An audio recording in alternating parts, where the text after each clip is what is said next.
This is Doc with Doc and Lefty. Thanks for joining us this week. Of course, Lefty's on the left and I am on the right. It's about time. It is about time. You know, although I'm a little crooked. I'm a little off on the camera shot there. There we go. There now I'm removed from the computer, and that's going to be a little too obvious. Well, see, but you need to do that because you Facebooked and are you a tweeter? Do you are you a tweetmeister? No. I tried when I was running for Congress, but that sucked.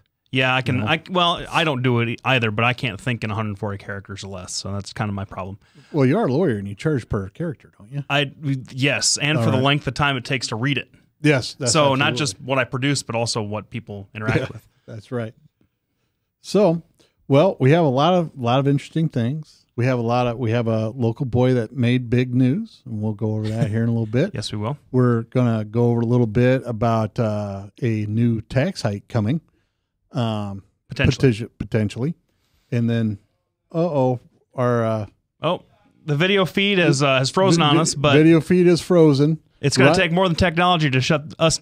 That's right, because we will go outside and scream at each other if necessary. It's true. It's true. Absolutely. Hey, why don't you introduce our guest that's sitting here since he's got to go so soon? Absolutely. This is Brian Green. Now, unfortunately, you guys can't see this handsome guy, but he is the middleweight champion in MMA, and he is going to be defending his title this weekend against Victor Marino out at Seven Flags Event Center in Clive. Yeah. And so he decided to come down here. I figured we'd talk to him a little bit about what it takes to fight at his level of expertise. Because aren't you a professional? Yes. Yeah. Yep. So he's a professional MMA fighter and fighting for, a couple of really good guys. One is Paul Bird and the other one is Josh Neer, who starred on the Ultimate Fighter, the UFC Ultimate Fighter show. Isn't that correct? Isn't that what he did? Yeah. Josh wasn't on the show. Paul made it to the finals, and then you had to win to get into the house, and he came up short on the fight to get in. All right. He made it to the finals for the Ultimate Fighter tryouts. All right, but Josh Neer didn't have this? He was never on the Ultimate Fighter. He's fought like 15 times in the UFC. Oh, that's right. He never went through the show. Okay, well then I just misspoke. Then I didn't have my facts correct. See, that's what happens if you can't prepare correctly. Well, and kind of echoing a little bit of that about preparing correctly. I haven't prepared ever in my entire life to talk to anybody that's done MMA before. The Doc is an expert. The Doc knows about everything there is to know about mixed martial arts. I, however, am sort of a novice. I watch it occasionally. I wouldn't consider myself like a fan at all because I'm not into it as much. Like I don't know the ins and outs, but I would love to be educated. And so, first of all, tell us where you're from. I'm from Des Moines, Iowa. I'm born and raised here, and grew up in Saydel. I was a Saydelian, and also my opponent is as well. So it's going to be like our entire school is there for this fight. Really? Did you guys know each other growing up? Yeah. We were always, we never really got along when we were growing up, and we both were in the home run race together. Really? Isn't that perfect? So, yeah, man. Childhood enemies. Well, did they? So you're on the same team now. There is one I do know about baseball. You're on the same team. No, we were always on different teams. On different teams? Yep. Or there was an age difference. He was older than me, so... Oh, sure. There was only 1 year that we played together, and I had one at bat where he was pitching and I was hitting, man, and I hit the top of the fence. I had never hit a home run. It was my 14-year-old season, and you would go 14, 15, and 16-year-olds are all in the same league that year, and... Man, I hit one off the top of the fence off of him, and it's closest that I came that year to hitting a home run. And I don't know, man, it's funny. We got into it a few times in the past, and then after that, man, I was managing him for a while, helping him get some fights. And how it happened, this is a rematch. We fought on July 14th, and 3 days before the event, he didn't have an opponent. And I said, all right, well, Josh Neer put on his Facebook, he said, anybody interested in fighting at 185? And I said, yeah, man. Somebody wrote my name in a Facebook comment. And I said, well, I fight for money. And this is right before I went to Nicaragua. See, now I live in Nicaragua. Okay. I went on a missions trip in 2010 and surrendered my life to God, man. And I'm now living down there, starting a sports ministry and helping get mixed martial arts going in the country of Nicaragua. And it was right before I went down there. I married a Nicaraguan woman, and that was in July. And 3 days before I left was the fight when we fought in July.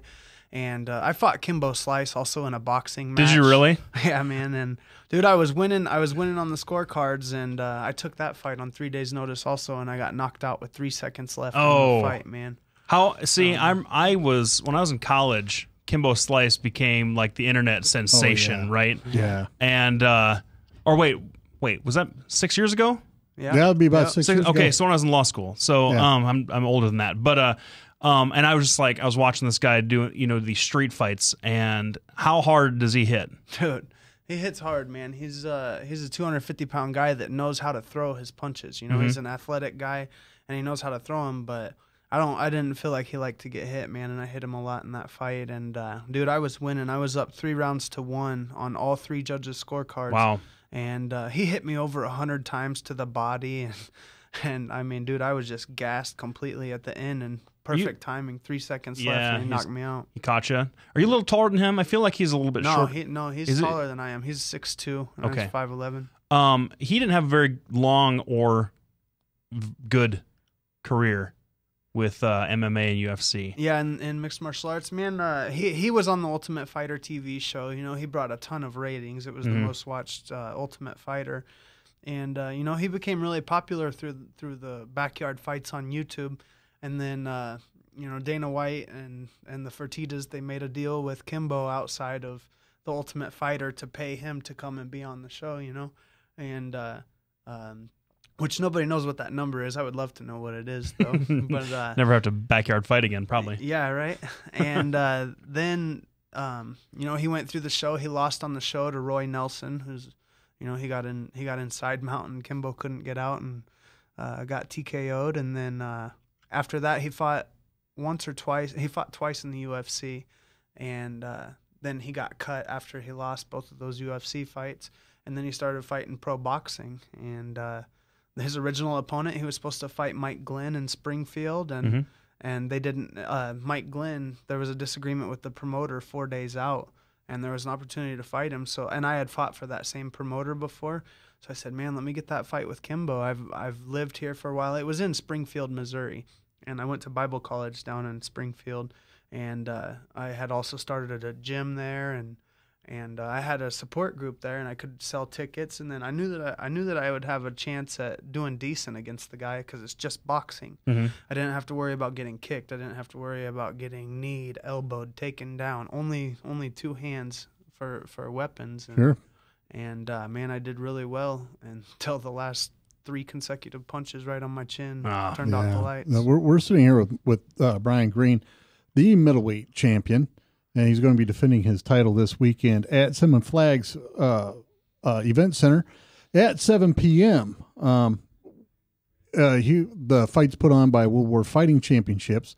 We're going to take a quick break for 1 minute, and we'll be right back. We want to thanks Brian for showing up. We'll be back with Brian right after the break. Absolutely. Thank you for having me. From the RE/MAX Real Estate Concept Studios, this is Webcast One Live. Drug and alcohol addiction slowly steals a person's identity, tearing away pieces of their life little by little until one day it seems like the hope of a happy future is gone and there's no chance of getting it back.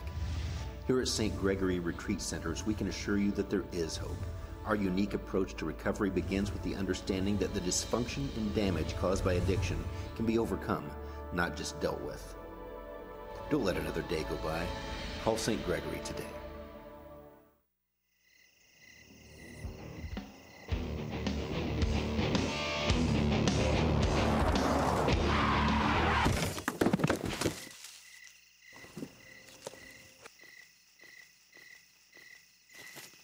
It's like they want to get hit. Need a body shop? Minor Wreck Express saves you time and money. This is Doc with Doc and Lefty.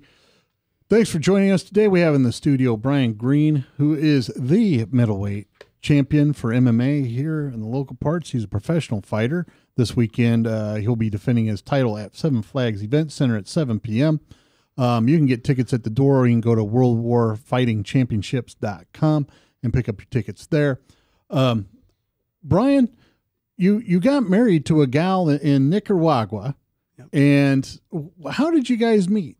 I went on a missions trip in 2010 with my church that I was never even scheduled to be a part of, and it was at a time when I was changing my life. Man, I had been living a pretty crazy lifestyle, and Sure, being a fighting star, yeah, and, it's better than Slipknot. yeah, right. I had started going back to church, and on the third consecutive Sunday, man, there was an opening to go on the trip, and it was all paid for. So I said, shoot, I feel like God's opening a door for me to, kind of change the friends and the surroundings that I had been around, going out and doing stuff like that. So I went on a missions trip, man, and met this beautiful woman who is now my wife, and the Lord opened doors down there, man. I'm starting a sports ministry. I'm going to start promoting MMA fights down there. I'm also a promoter. Good. I've been promoting since 2006 was my very first event that I did. Great. And, so I'm going to go down there and return down there. I have been down there. And I've got a mat in the upstairs of my house, and I'm going to start a gym there and hopefully build a world champion. That's my plan. I'm a better coach than I am fighter. So. Well, I don't know. I saw his last fight in July. Did you? And that was, I'm going to tell you, that was one of the most vicious fights I'd ever seen. I also haven't ever seen anybody, I have seen people take more punishment, but I've never seen somebody take more punishment and then say, is that all you got? Yeah. Victor Marino, it landed a punch that if you or I would have taken it, we would have had to go pick our heads up. Two punches. It was a cross hook. Yeah, right. Yeah, that's right. But it was, oh my goodness, it was awful. I don't like to think about getting punched by people that know what they're doing. Oh, now, not to say Brian is a weenie in any way, but Brian hit the ground after that, and he looked up, and from the where I was sitting as a doc, I could hear Brian say, "Is that all you got?" And I'm like, dude, you got a death wish, man. It's like, and that's just that's the difference between people like me and you and people like Brian. Because, me and you take that, we go, please stop. And hey, speak for yourself, man. Hold on. I'm pretty sure if somebody went and caved in your face, you'd be on the ground going, please don't hit me again. And we all know that I've got a long and storied career as a fight avoider and a pacifist. So yes, I know. Me too. Let's just put it that way. Fight avoider and a pacifist. That's what Brian Green is. I'm a pacifist. I'm going in there. Well, here's my question to you. If you're a better fighter, or if you're a better coach than you are a fighter and you're a world championship fighter, does that mean that you're basically like the Dead Poet Society of MMA coaching? I mean, this is a guy, you're going to be standing on desks and getting people all revved up. That's a really old reference. Yes, it was. Yeah, I don't think he was even born when that movie. Probably not. I don't know the what best that is teacher in the exactly. world. The best teacher in the world. Well, explain, because you got to go in about 5 minutes. Some of like your coaching strategies, if you're comfortable with doing that, because I don't know if there's proprietary sort of like a secret style or what. Yeah, man. When you're fighting at this level, man, at a professional level, you got to be intelligent to be good. It's not any longer just, the toughest guy, the roughest guy, I mean, having heart and being durable and able to take punishment, that definitely helps in this sport, but you got to be intelligent to be able to win. You got to be able to make somebody think one thing's coming, hit him with another thing, or attack one submission and then transition into the next. That's what happened when I fought him in July. He was getting the better of me. He was winning the round. But then, and also I was out of shape, man, when I took that fight. I just took that fight to help save the show because they didn't have an opponent 3 days out.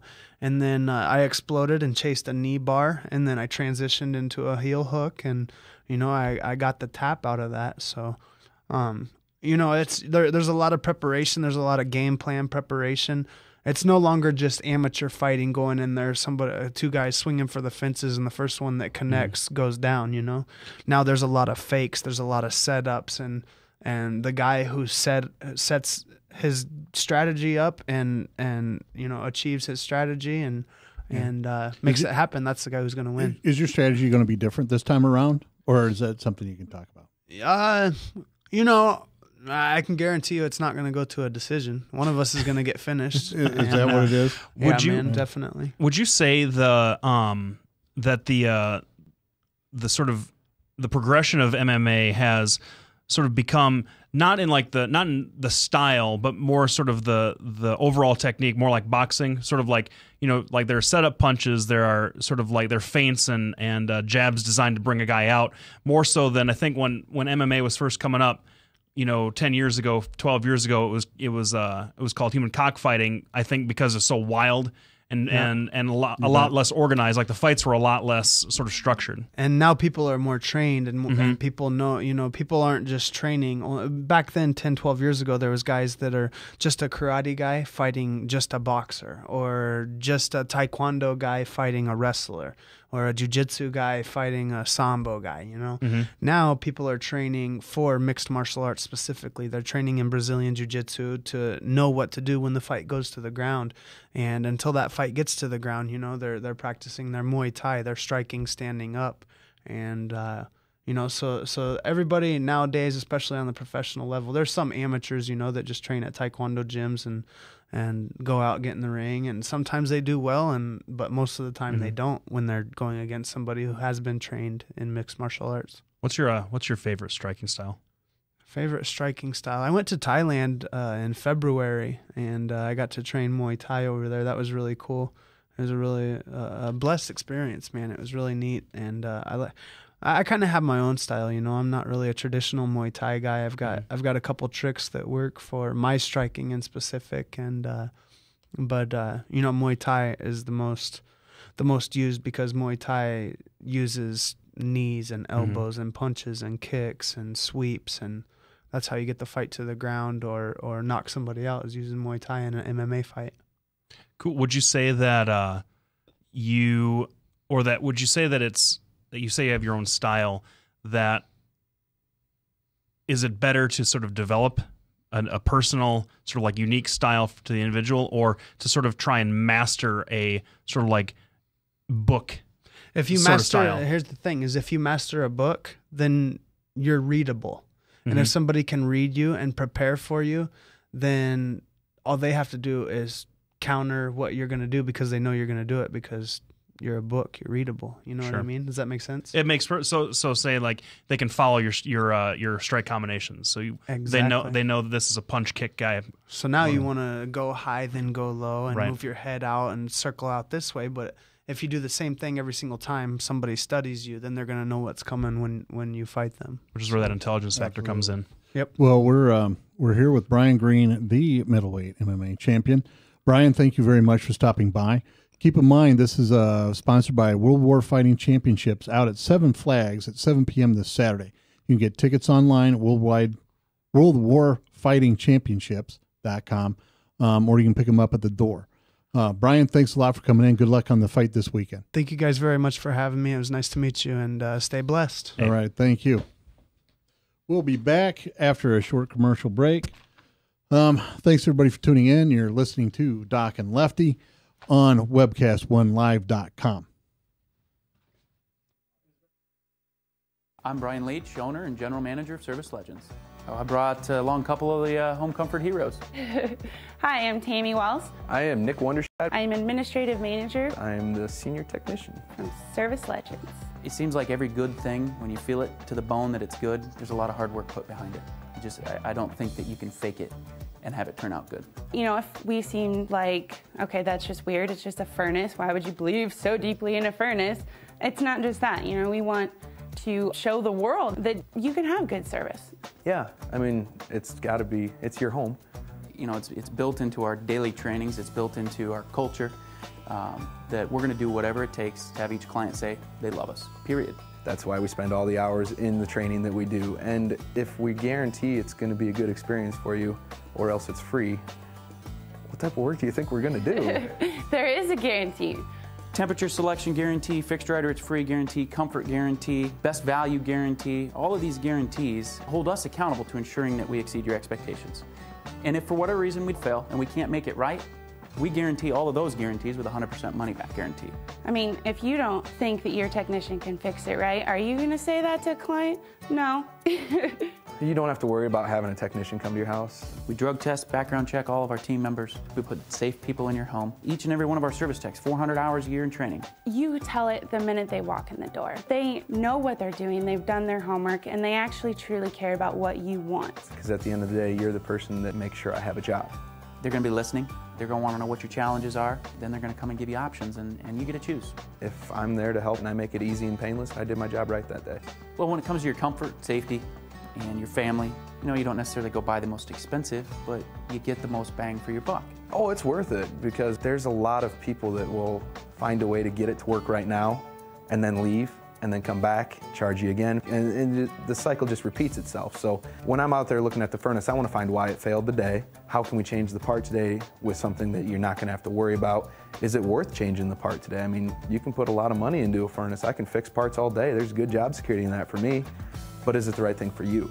I get a lot of the phone calls of after the technicians are there. They're just in awe. They're like, wow, you guys are great. I mean, I don't even know what to say. You guys are great. Everything you did was perfect. It was great. Keep going, though. I like this. Just give us a try. I'm going to take all the risk. I've got the time to make this right. I've got the support to make it right. Just check us out. And if you don't see the value in what we do, I mean, fixed right or it's free or 100% money back. Enough said. This is Doc with Doc and Lefty. That was pretty interesting. That was really interesting. I learned an awful lot. Yes. I did. And just for one of our listeners out there, Lefty admits he is a big giant one and is a pacifist and is not afraid to admit it. That's true. So he relies on me to protect him when we go out to dinner or anything like that.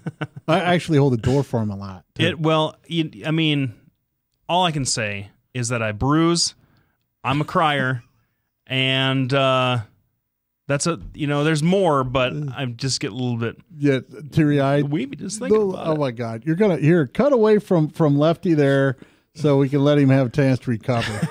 All right.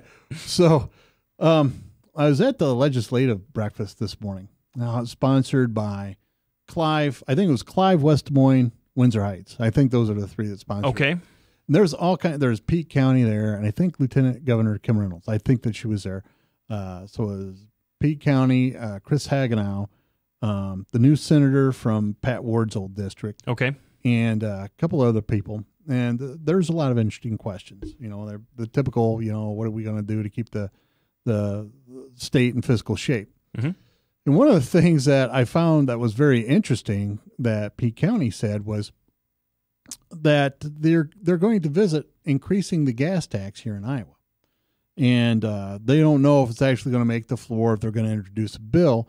But Iowa apparently ranks 43rd in the nation as far as our infrastructure goes. Most of our bridges are in bad shape. A lot of our roads are in bad shape, except for 235, which is, covered by cameras at this point.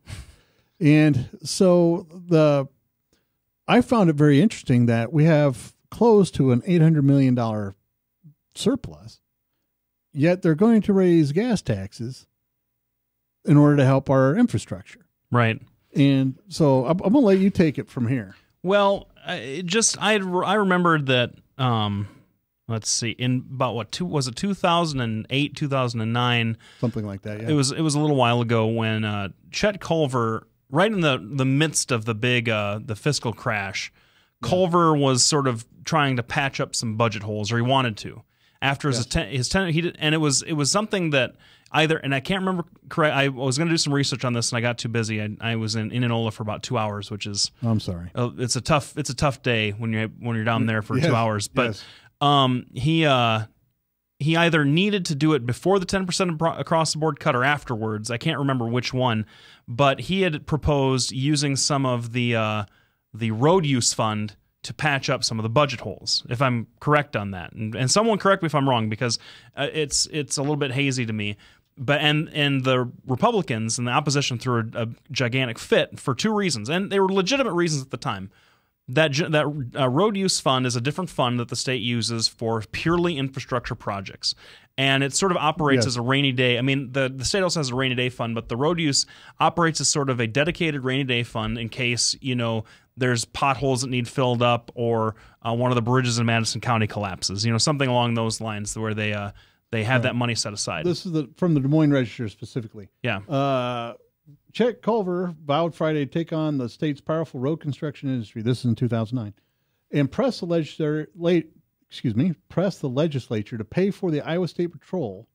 That's right. With money normally reserved for highway projects. That's right. And the patrol is usually designated out of the general fund, where the surplus is sort of allocated from right now, and wanted to use the to patch that budget with road money. And so that's earmarked specifically for road projects. The Republicans had a big, gigantic, and they also sort of like it's industry and blah, blah, blah.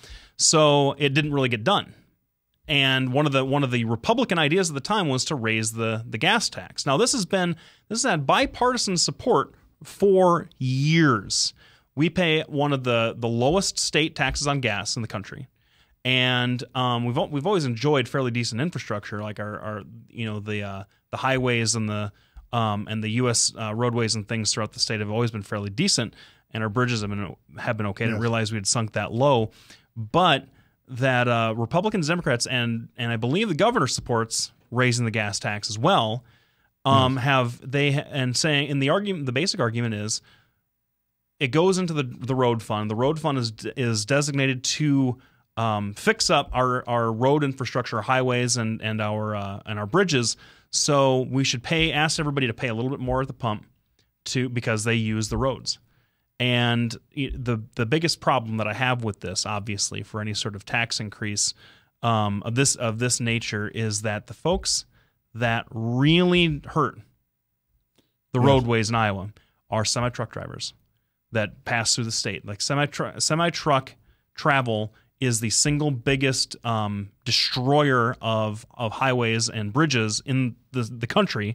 And these are and I think that there was, at least at the time back then, I could be wrong about this too, there was an exemption for diesel fuel, and the diesel fuel tax wouldn't go up. Now that could be something that fell by the wayside or was a proposal by industry, I'm not sure, but most of these tractor trailers run on diesel fuel. Yes. If we're not asking these long haul trucking companies to pay more, they're the biggest perpetrators of this, and you're putting the burden squarely on the folks driving their minivans and their station wagons and their Priuses to pay for something that they have a disproportionate impact on. Well, and one of the things I want to point out about this gas tax is it's a very regressive tax. It's not, and I hate getting into the progressive versus regressive crap, but the bottom line is you have people that depend on being able to get their crops to market. You have people that depend on being able to get their materials to market. And unless you're going to get a mule and stick it on there and haul it down there that way, you're going to be using gas. So what you have is an increase in food prices, increase in commodity prices, an increase in just the cost of getting around. And I understand the state needs roads and bridges, and I'm all for that. But before we start talking about raising a tax, we need to start figuring out how we're going to use the surplus we have to improve our roads. That's my position. Now, on the other side of the coin, the more liberal side of the coin, because I don't like seeing a tax that is sort of just kind of squarely on the shoulder. And once again, if I need to be corrected on that exception, I absolutely will retract that. So if one of our listeners chimes in and says, I'm full of it as far as the exception on long haul trucking. However, what I will say is that I'm always for consumption-based taxes, because I think, and we've talked about this a lot, about my sort of tepid support for a VAT. I feel like this country has more than just a savings, a non-savings problem, a spending problem, a taxing problem. I think this country has a consumption problem. I think that, and that's the basis of, that's true. And that's the basis of sort of like the brand of capitalism that we've embraced since the end of World War II, where we've turned in this consumer culture where consumer spending has driven the growth in the economy. I think that we've seen with all the booms and the busts we've had since the early 70s that is just, and how they've gotten worse, how every crash has gotten worse and fewer jobs have been created as a result of it, that mode of consumerism, at least the height that we have now, is unsustainable. And so any tax that sort of curbs our insatiable appetite in sort of in consumption of goods and services, I think personally it's a good thing. Well, but you see, that never works the way you think it's going to work, because human behavior is that way. How high are the taxes on cigarettes? A cigarette costs, a pack of cigarettes, actual cost of production is somewhere around 66 cents a pack. The rest of it's taxed. People are paying $5, $6 a pack. And we've seen a market decline in cigarettes. Market decline. Well, but the price keeps going up because the demand keeps going up. The demand's going down, though. That's what I'm saying. There are fewer smokers today than there were 5 years ago. Well, but not among the youth. Not among youth. That's skyrocketing among youth. That's not. No, it's not. I was just looking at the article last week. I mean, that's what they're looking at. And youth smoking is going up. That's been going down for the last 25 years. Yeah, I know, and they're worried about it. It is going. I mean, that's the article I read. And the problem is you can tax it, but you're still going to have people that are going to need to have gas. There's still going to be people that, need to be able to get around. There are people that are going to have to be able to produce crops, and they use fuel. And whether you tax soybean oil for the use of like biodiesel, or if you use ethanol, or if you use regular gas, or if you use diesel, all those that gas tax is going to affect everybody. It's going to hit everybody. And I have people now that call up and say, I don't have enough gas money to make it to my appointment. That's just going to get worse. It affects everybody's access to everything. And I hear your point about consumerism, and I agree. I actually agree with your point. But the problem is the gas tax is not the way to go with that.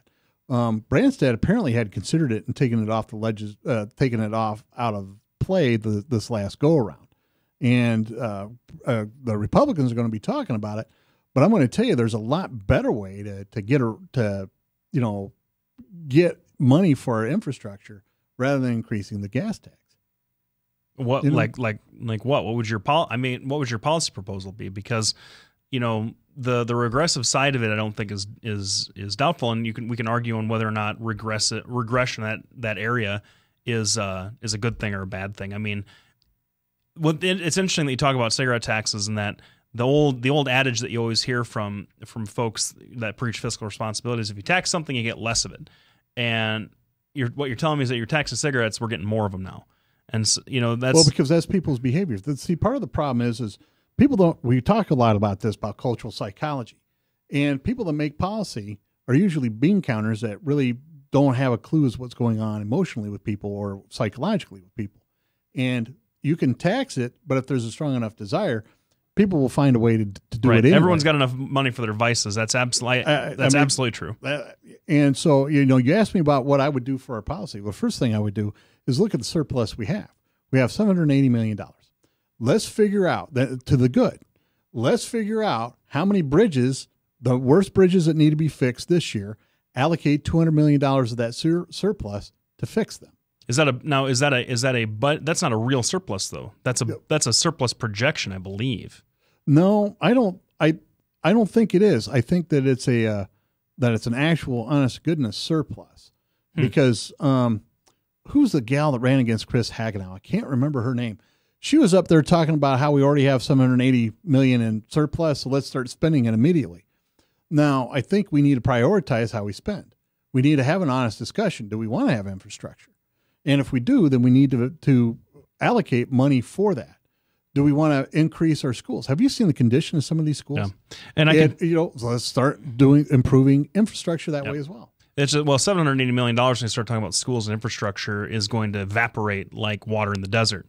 And I can tell you from driving around rural Iowa, because I do that frequently, going to the rural counties down in southwest, in Page County, all the way to Blackhawk and Appanoose County up in the northeast corner of the state. I mean, the county roads are getting worse.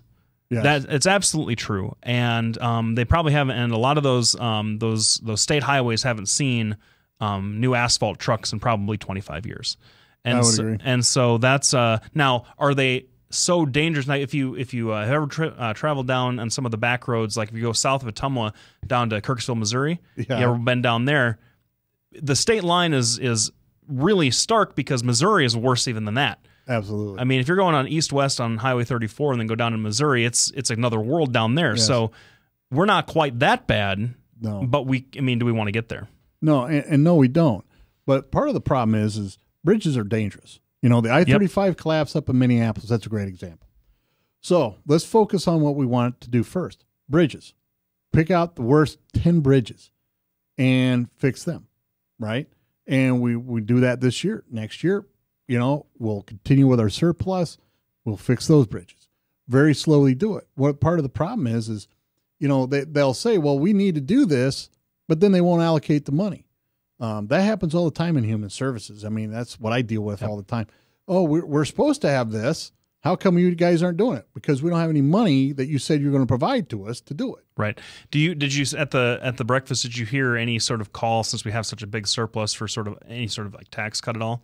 Yeah. And we one of the big problems that Iowa has is, even though we have several taxes that may be low, like the gas tax we're talking about, our income tax really is punishing, and it really kind of stifles the growth that people want to have. And I don't know, but I've heard other people talk about their industries. In my industry, I've tried to get somebody to come in and work with me over and over. And they'll come in, love the setup, love the contract, and then they'll go and talk to their tax attorney, and the tax attorney will say, well, listen, with this contract, you'll be paying an extra $40,000 to $50,000 a year just to live here in Iowa in taxes. And as soon as they hear that, they go, well, I'm going to move to South Dakota, or I'm going to move to Ohio, or I'm going to move to a place that only has 1 or 2% in income tax. And really, today there was a lot of talk about giving that extra surplus back to the people. I'm going to tell you, the people of Iowa really don't want the surplus back. They want the services. They would rather have roads, right? Use it that way. They would rather have these kids that are troubled being treated. They would rather have a whole lot of things. Now, of course, that's in general. Right. I could tell you one good way to use some of that surplus money is to honor Chief Justice Katie's request a couple of years ago to put that back in the court system, because I can tell you, these rural counties don't have nothing. I mean, I was down in Warren County, and Warren County is a great place to practice law, but it's Tuesday, and those clerks are out by 2:30. And so I was in judge's chambers on a hearing on a case that I had, and by the time I got out of the hearing, it was 3:00, and the order has to be, I won't get it for another couple of days, and that happens constantly, not just on routine stuff like that. Why are these clerks leaving at 2:30? Because by order of the Supreme Court, all clerks' offices are closed on Tuesdays and Thursdays from starting at 2:30. I remember that now. Yep. Well, we're listening to Doc and Lefty. We're going to be back after the break. We're going to continue to talk a little bit about this legislative meeting today, because there's a couple other interesting things that I thought went on.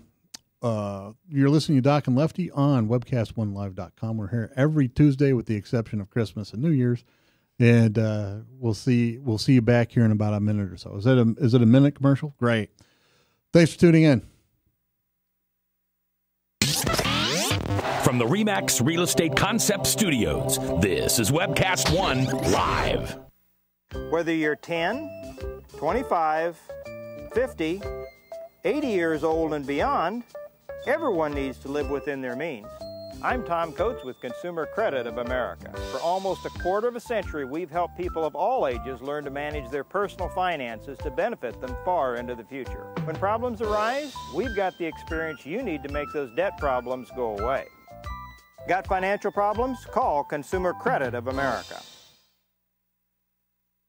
If Tom Coates from Consumer Credit of America was your personal webmaster, Tom would filter out all bad debt emails. If Tom was your mailman, you'd never get any debt reduction junk mail. If Tom Coates was a lineman, he'd block any phone calls offering to reduce your credit card debt.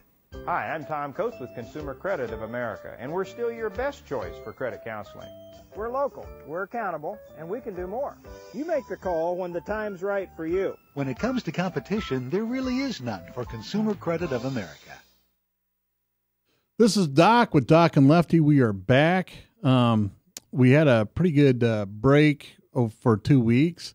We did. So it was long. It was long. And it just happened to be that it fell on Christmas and New Year's. And Ryan begged us for some time off. He says, because we chain them in the back there. You did. I thought that you said you were going to do that anymore. Well, I'm a politician. I lie. So so we have them chained up back there. We just got done flagellating them. Oh, for those of you that don't know what flagellate means, you can look it up in the dictionary. Read the Da Vinci Code.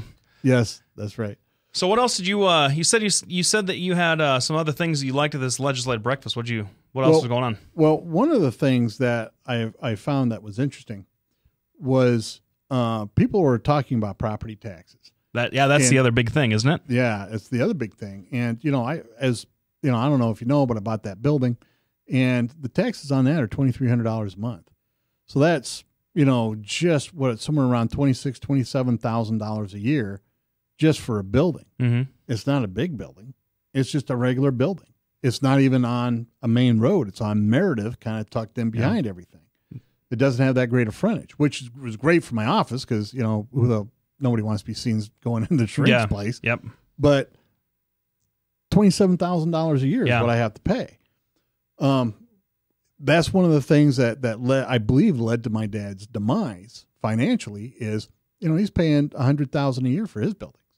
$100,000 a year in property tax, with all the added taxes you have to do as a business anyway. So there's a lot of businesses screaming for tax relief. And, the problem is, you have the Democrats on one side saying we're not going to help out the businesses because then you cost shift to the private homeowners. And they're squeezed enough. I mean, you try and get a house in Clive. Absolutely. And it's nuts. And it's completely arbitrary how they establish your taxation rate, your base, your tax base. I mean, it's nuts.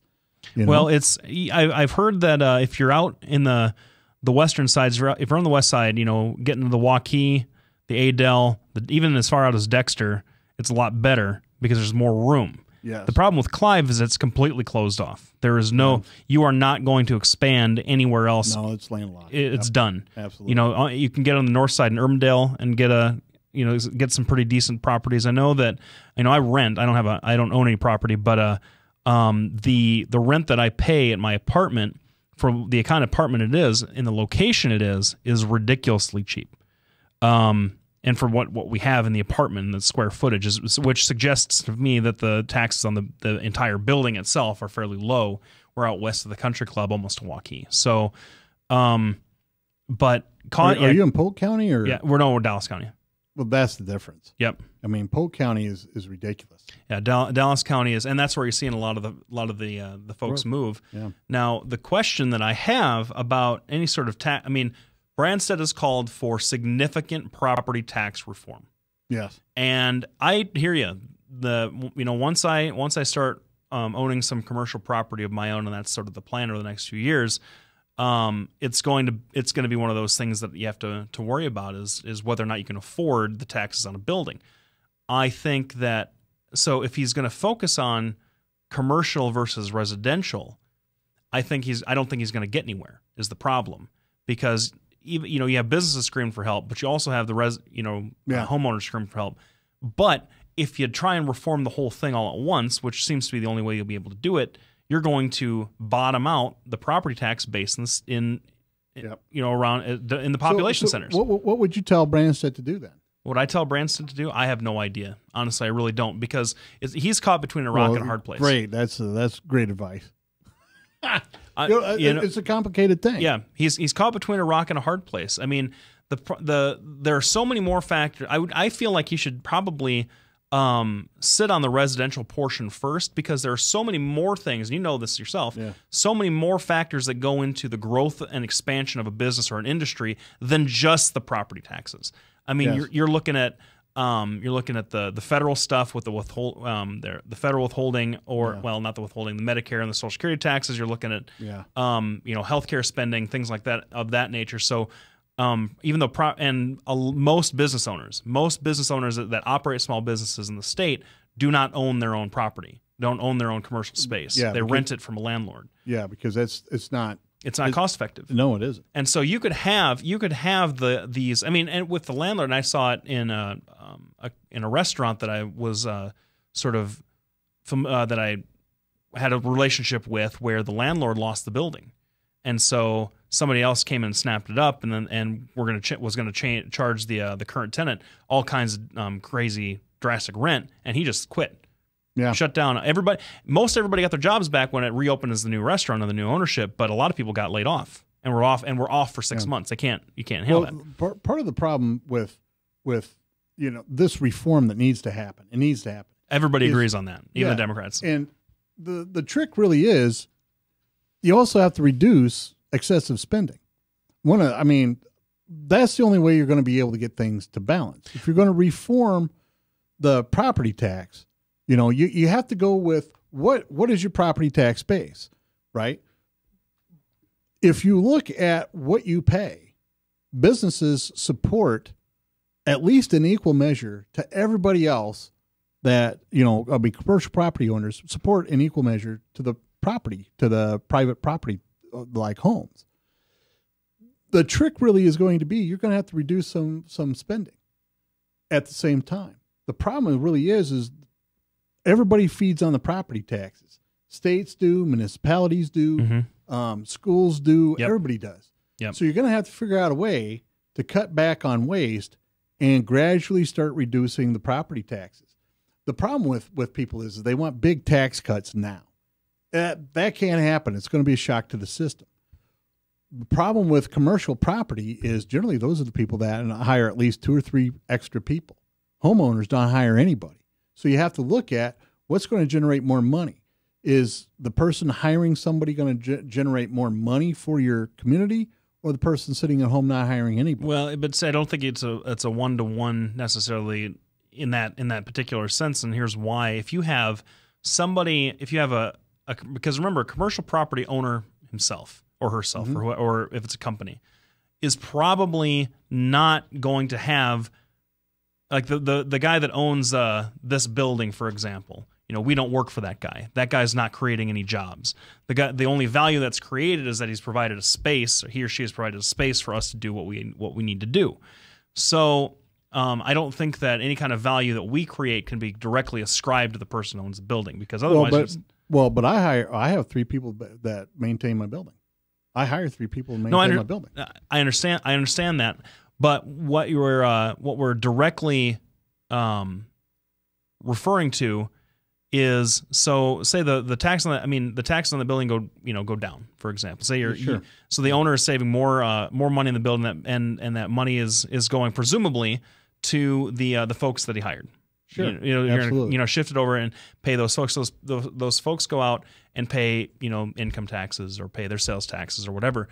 Because of how disproportionately skewed the tax system in this state is, the income taxes and the sales tax and all the other different little taxes that people pay out of their own pockets are not enough to cover the shortfall that's created if property taxes are cut that way. It won't even out. You can't. It won't balance that way. Well, and I agree. That's why I think it needs to be slow and gradual, coupled with cuts that that people are dependent, or cuts in spending that are dependent upon that. Iowa has just really quick. I know that we just went over, but let's take a break and then. All right, we'll be back in just a few minutes. Well, in just 1 minute. You're listening to Doc and Lefty on webcast1live.com. Thanks for joining us.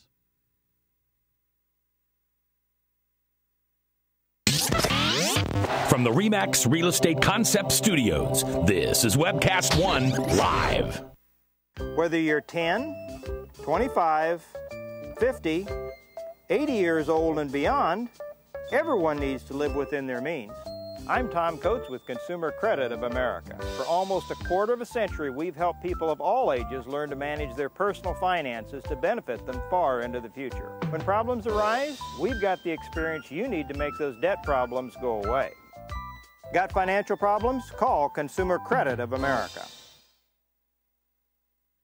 If Tom Coates from Consumer Credit of America was your personal webmaster, Tom would filter out all bad debt emails. If Tom was your mailman, you'd never get any debt reduction junk mail. If Tom Coates was a lineman, he'd block any phone calls offering to reduce your credit card debt. Hi, I'm Tom Coates with Consumer Credit of America, and we're still your best choice for credit counseling.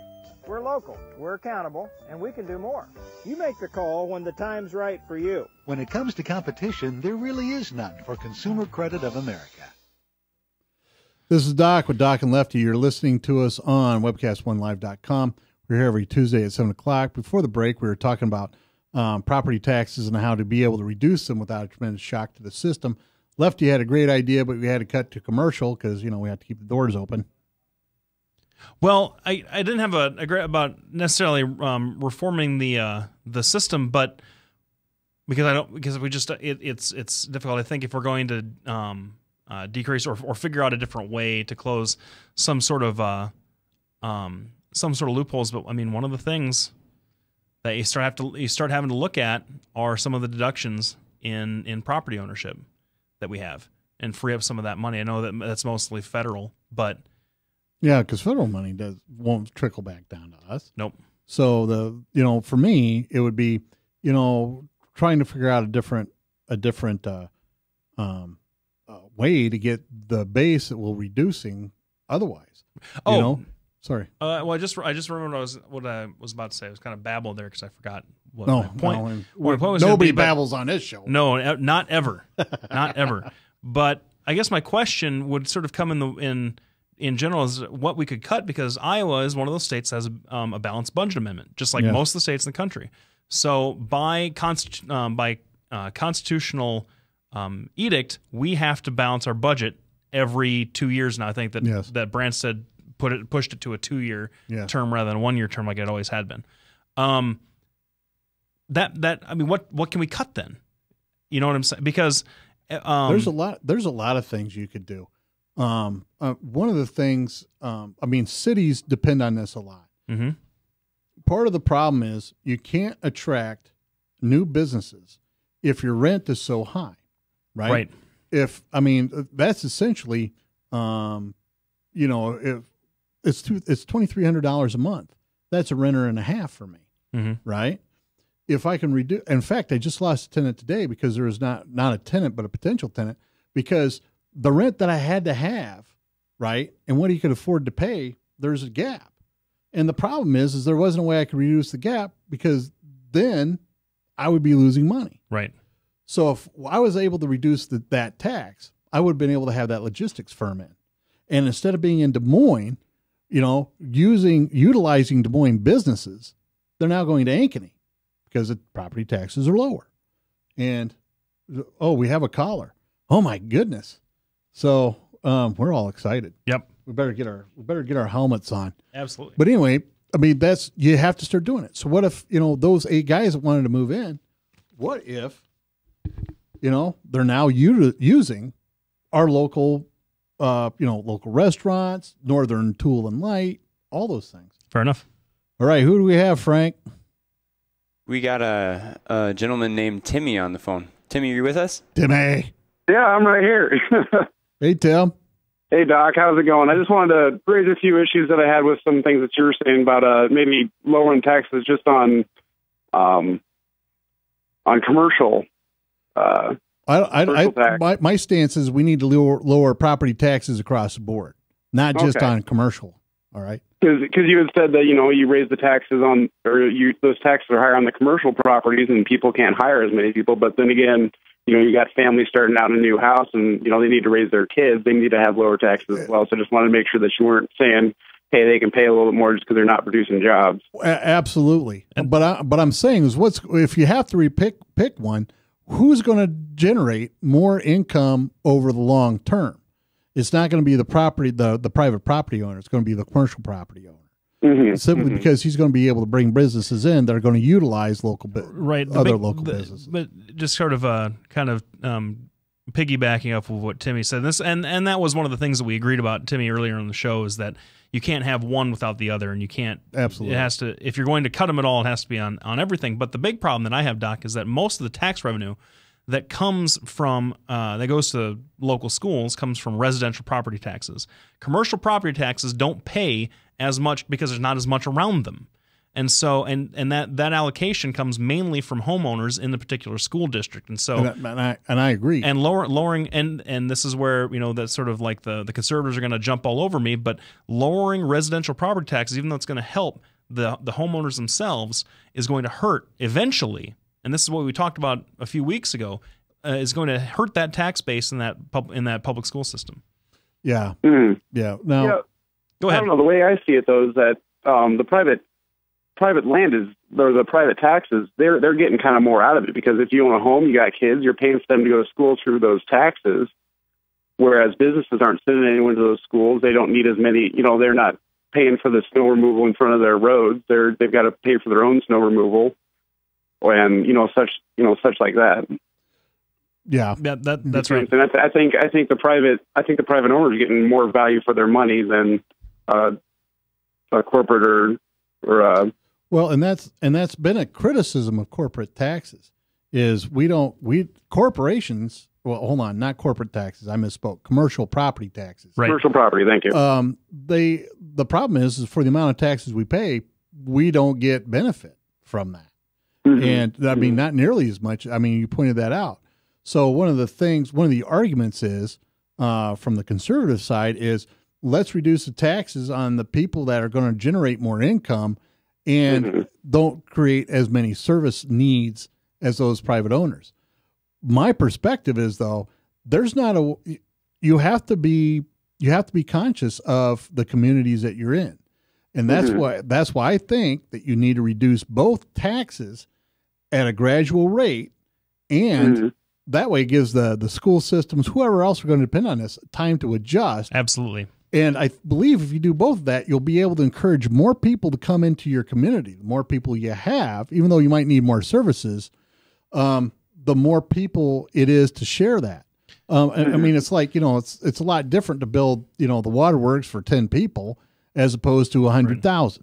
But once again, and Timmy, I don't know if you've had the same sort of thought that I have whenever I hear this, because this is the classic lower the rate, broaden the base argument. That if you lower the rate, you bring more people in to share the burden collectively. You broaden that tax base out. And we've just seen for decade after decade after decade that it doesn't really work because, and like I said earlier, there are a lot more considerations that go into any sort of business or residential planning than just taxes. I mean, there's livability to consider.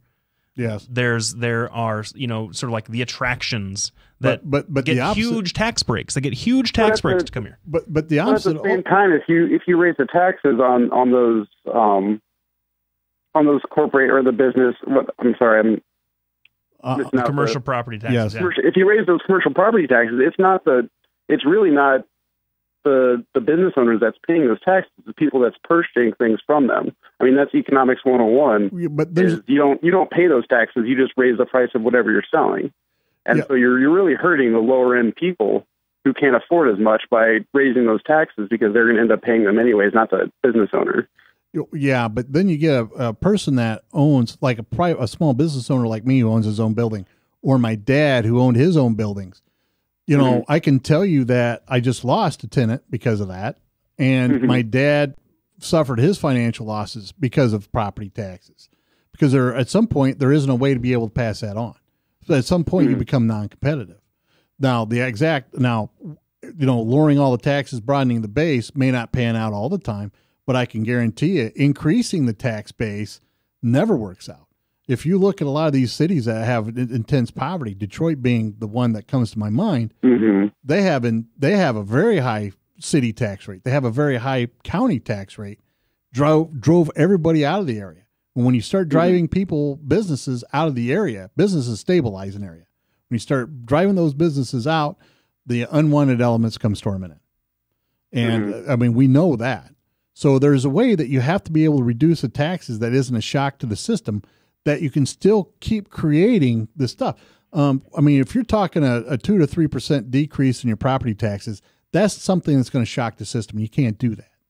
But if you have a 10-year program to reduce the taxes by, say, 1.5%, people can then plan to do that. I mean, that's the shock to the system that you have to avoid. So, okay. Thanks for calling, Tim. We're going to be right back. We're going to finish up our segment. We're going to have a couple minutes left.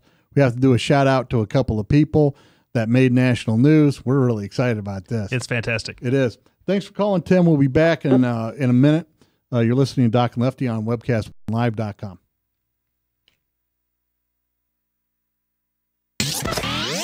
From the RE/MAX Real Estate Concept Studios, this is Webcast One Live. Drug and alcohol addiction slowly steals a person's identity, tearing away pieces of their life little by little until one day it seems like the hope of a happy future is gone and there's no chance of getting it back. Here at St. Gregory Retreat Centers, we can assure you that there is hope. Our unique approach to recovery begins with the understanding that the dysfunction and damage caused by addiction can be overcome, not just dealt with. Don't let another day go by. Call St. Gregory today.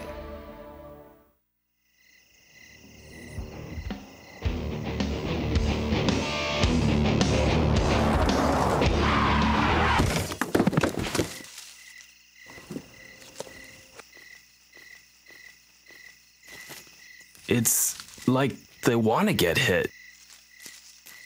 Need a body shop? Minor Wreck Express saves you time and money. This is Doc with Doc and Lefty. We're really excited that Tim called in. He's one of our pretty faithful listeners. We're Absolutely. We're going to have him on the show. You know, hey, we can have a viewer appreciation night. We can, and all 8 of them can take turns. You know, I honestly believe we're well over 8. Do we have? Are we in double digits? Because usually when I get home, my Facebook has at least 12 or 15 comments on it. See, people must like your Facebook page more than mine because mine never have any comments on it. Oh, do you advertise the show on there? Well, yeah, but I also don't let people that I don't know comment on stuff. Well, then there you go. There's the problem. I've got higher privacy settings, obviously, than you do. There. So anyway, our friend Jonathan Narciss got married. And congratulations. Yes. And to a very lovely woman. And in typical John Narciss fashion, had this beautiful wedding in San Diego, had a romantic balloon, and through no fault of his own, crashed and burned. No, we're only laughing because he's okay. He is okay. Everybody's fine. No one got really hurt. But if you watch the video, it's on abcnews.com. It's on, what's the other one? My Facebook just updated, so I can't tell you right off the top of my head. Go to Facebook. It's Doc and Lefty, Pat Bertroche, and Blake has one. And aren't you friends with Jonathan on there? On Facebook? Yeah. No, I'm not. All right. So you have to come to mine because Lefty's kind of a slacker. And you can see the video. It's really looks pretty scary, but overall it's okay. He gets out of it fine. He's not injured. He has a good sense of humor about it, but only John Narciss could do it. Now, we both have a theory about why this balloon crashed. Blake, would you like to explain what this theory is? For anybody that knows John Narciss, it's pretty obvious that the balloon crashed because he took a breath. That's right. There wasn't enough hot air coming from him to keep the balloon up. We all know that. So anyway, John, we both love you. We want you to come on the show when you get back. Yep. Thanks everybody for tuning in. We'll be back next week. This is Doc with Doc and Lefty. You're listening to webcast1live.com. Thanks a lot, Frank, for helping us out. We'll see you next week. Good night, everybody.